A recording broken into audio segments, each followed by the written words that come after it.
ओम नमो भगवते वासुदेवाय। ओम शान्ताकारं भुजगशयनं पद्मनाभं सुरेशं विश्वधारं गगनसदृशं मेघवर्णं शुभांगं लक्ष्मीकान्तं कमलनयनं योगिविरध्यानगम्यं वंदे विष्णु भवभयहरं सर्वलोकैकनाथं। नमस्कार। आज आम ओडिया श्रीमद् भागवतर दशम स्कंध गोपलीलार 21 अध्याय पाठ करिबा। शुक उवाच शुण राजन हरि रस तू अटु गोविंदर दास कृष्ण महिमा शुणी कर्णे गोपी गोपाल तोष मने रामकृष्ण को परशंसी किए देवता एथे आसी नोहिले एड़े कर्म काही विषम संकटु तारई परमानंद मुख चाही चिंता छाड़िले तोष होई एमंते ग्रीष्म काल गला बरसा ऋतु प्रसरिला सकल ऋतुंकर सार शस्य संपद मंचपुर मेघे मिलिले शून्य पथे बिजुली पवन संगते भूमि सागर शून्य व्यापी नीलजिमुत विश्वरूपी आकाश मेघाच्छन्न होई ज्योति प्रकाश न दिशई गुणे आच्छन्न ब्रह्म जेन्हे आकाश नदी से ते सने भूमिर रस अष्टमास आदित्य करिथिला ग्रास तेजे अपनी दुख चाही जल छाड़िला तोष होई घोर सबदे मेघमाळ गर्जिन बरसंती जल प्राणी जीवन जल राशि करुणा चित्तरे बरसी पृथ्वी रवि तेज त्रासे तापित थिला अष्टमासे जल पाइला तोष चित्ते तपस्वी जनकर मते तपस्या फल जेन्हे पाई भुंजंती अति सुखी होई खद्योत कीट निशा मुखे जगत आबोरिले सुखे पाषाण्डे जेन्हे कଳି जुगे वेद निंदंती पाप जोगे मंडुके मेघनाद शुणी गर्जंती आबोरीण पाणी रजनी अंते विप्रजने करंती वेद ध्वनि जेन्हे अळप नदीए पुरिले लहरी घेनी उछुळिले पुणी सुखंती जल अंते अळप लोकंकर मते तृणरे इंद्र गोप मिशी सैन्य संपद प्राय दिशी छतुए छत्र प्राय होई राजांक प्राय दिशे मही नाना प्रकारे शस्य राशि एणे पूरित मही दिशी शस्य संपदे क्षेत्र माने देखी आनंद कृषि जने दरिद्रंकर कृषि नाशे ताप कराइले विशेषे दैव बल अविश्वासे तापके पाइले विशेषे अशेष जीव जल स्थले जल भक्षिले कुतूहले दिनकु दिन पुष्ट होई हरि सेवक प्राय रही समुद्र नदींकर मेले कल्लोळ उठे पुण्य जले अळप जोगींकर चित्त जेन्हे चंचल गुणे ग्रस्त पर्वते जलाधार घाए छिड़ंते न करंती भये कृष्ण आश्रित प्राणी जेन्हे दुखित नुहंती व्यसने पथ होइला तृणमय बाटर न मिलिला थय ब्राह्मणे वेद पाशोरिले जेमंते वंती पचारिले जगत बंधु मेघमाळे बिजुली न रहे निश्चळे गुणी पुरुष थाऊ मेळे बिटपी मन जेन्हे टळे जलद मध्य इंद्र चाप दिशई नील पीत रूप तृतीय गुणे होई जुत निर्गुण पुरुष जेमंत चंद्र न दिशे मेघाच्छन्ने मिथ्या वचने सत्य जिन्हे मयूरे गिरी शिखे थाई नृत्य करंती मेघे चाही अतिथि देखी भक्त जने जेसने तोषवंती मने वृक्षंक मूळे जल पशी फळ पल्लव परकाशी तपर अंते फळ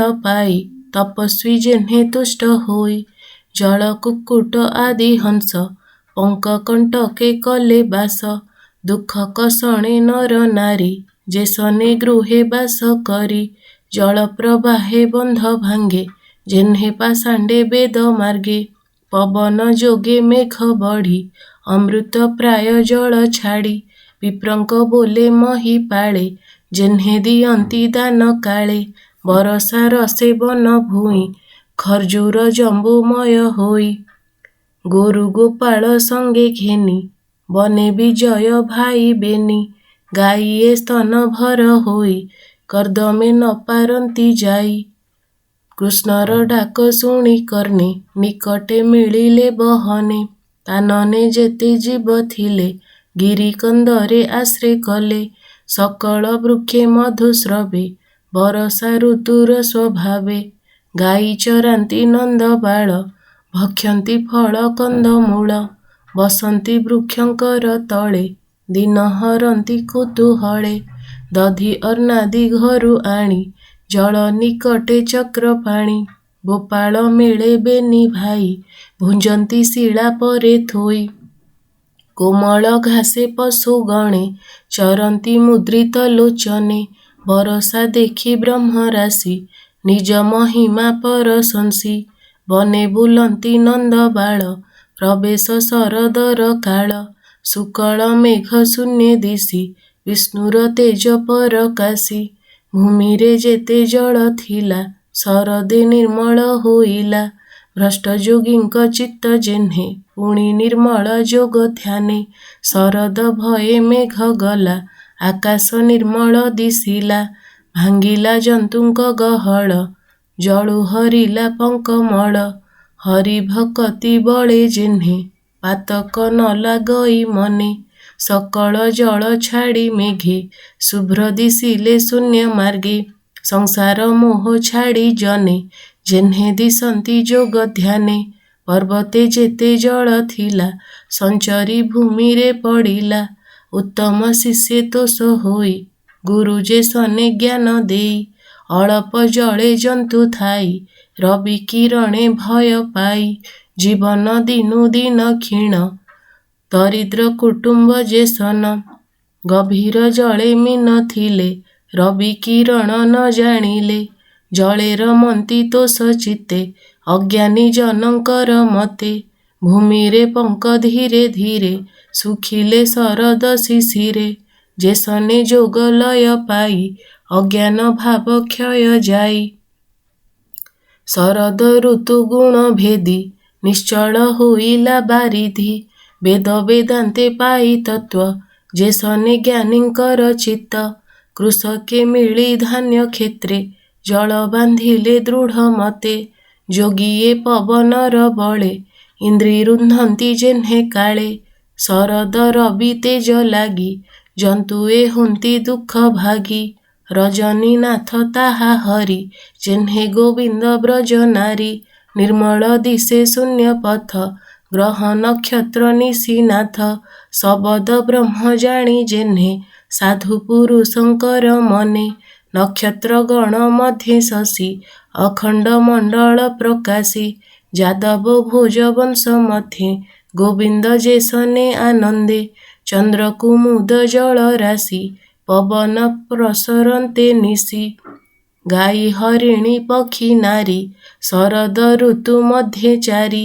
ଇଛନ୍ତି ନିଜ ସ୍ୱାମୀ ସଙ୍ଗ ମାୟାଭିଆଣ ଶିରୀ ରଙ୍ଗ। କୁମୁଦ ବିନା ଜଳ ଫୁଲେ ଆନନ୍ଦ ଦିବାକର ତୁଲେ। ରାଜାର ତେଜେ ପ୍ରଜା ଯେହ୍ନେ ଆନନ୍ଦ ହୋନ୍ତି ଚୋର ବିନେ। ପୁର ପାଟଣା ଗ୍ରାମ ଭୂଇଁ ଚନ୍ଦ୍ର ଉତ୍ସବ ବିରାଜଇ। କୃଷ୍ଣର ମାୟା ଶସ୍ୟ ରାଶି ଦେଖି ମାନବେ ପରଶଂସି। ଋଷି ନୃପତି ବଣିଜାରେ ପ୍ରବାସ କଲେ ଯେ ଯାହାରେ। ଆୟୁଷ ଅନ୍ତେ ଯେହ୍ନେ ସିଦ୍ଧେ କାଳେ ଭୁଞ୍ଜନ୍ତି ବ୍ରହ୍ମ ପଦେ। ମୁନି କହନ୍ତି ରାଜା ଆଗେ ବାଳକ ଲୀଳା ରସ ଭାବେ। ଶରଦ କାଳେ ବନ ଚାରି ରାମ ଗୋପାଳ ନର ହରି। ହରି ଚରିତ ଭାଗବତ କହଇ ଦାସ ଜଗନ୍ନାଥ। ଇତି ଶ୍ରୀମଦ୍ଭାଗବତେ ମହାପୁରାଣେ ପାରମହଂସ ସଂହିତାୟାଂ ଦଶମସ୍କନ୍ଧେ ପୂର୍ବାର୍ଦ୍ଧେ प्रावृट्शरत् वर्णनं नाम एकविंशोऽध्यायः। ॐ नमो भगवते वासुदेवाय।